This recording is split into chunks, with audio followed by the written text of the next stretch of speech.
In the 19th century, China stood at a crossroads.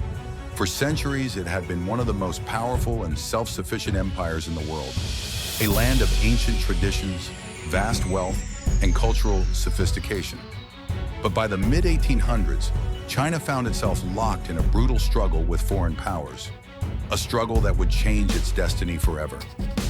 This is the story of the Opium Wars, a series of conflicts that marked the beginning of China's century of humiliation. How did a mighty empire like China fall victim to Western imperialism? What were the causes, events, and consequences of these wars? And how did they shape China's path to modernity? Let's dive into this pivotal chapter of history. To understand the Opium Wars, we must first look at China in the early 19th century. The Qing dynasty, which had ruled China since 1644, was at its peak. The empire was vast, stretching from the snowy peaks of Tibet to the fertile plains of the Yangtze River. China's economy was thriving, fueled by its production of silk, tea, and porcelain, goods that were in high demand across the world.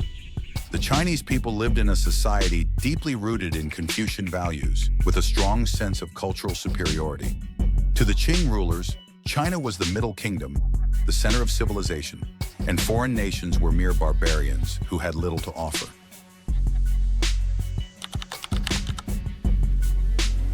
While China saw itself as self-sufficient, the British Empire had other ideas.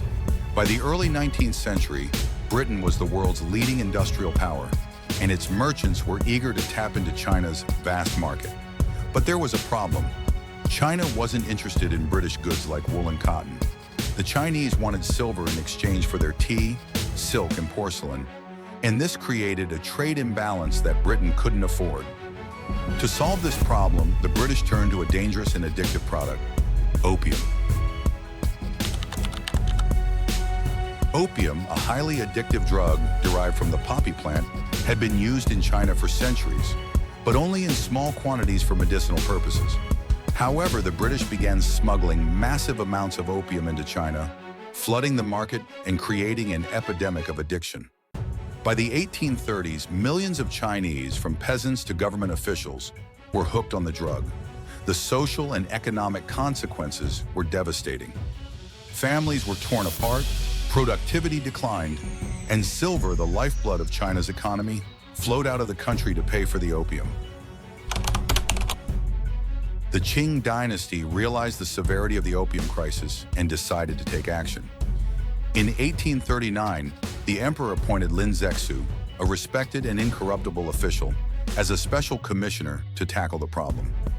Lin was determined to stamp out the opium trade, and he began by targeting foreign merchants in Canton, the main port for opium smuggling.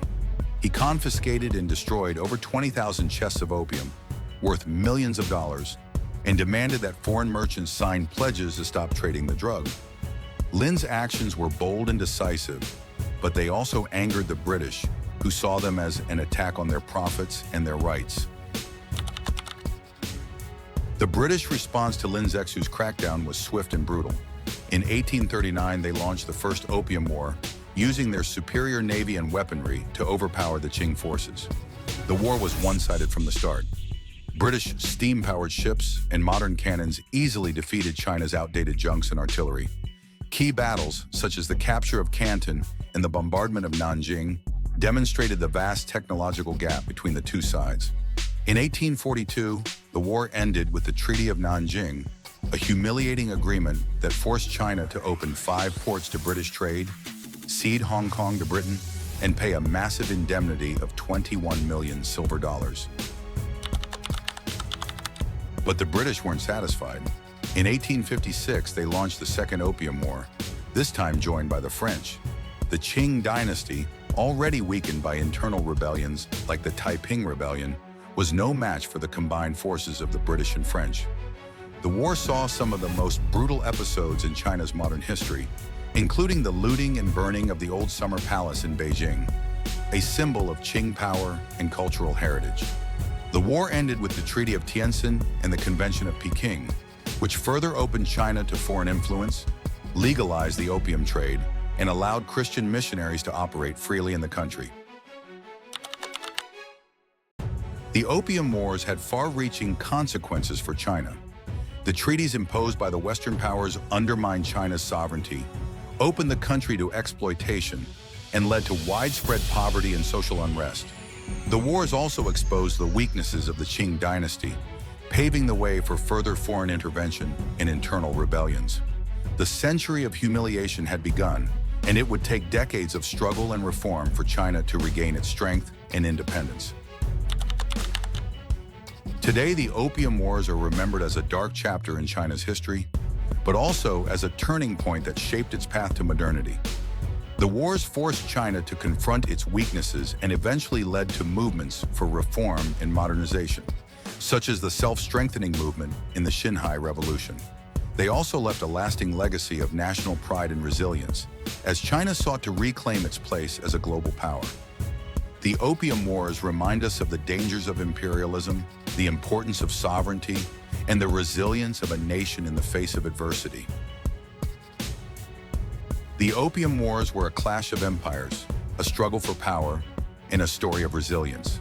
But what lessons can we learn from this chapter of history? How did the Opium Wars shape China's identity and its relationship with the world? Let me know your thoughts in the comments below, and see you in the next video.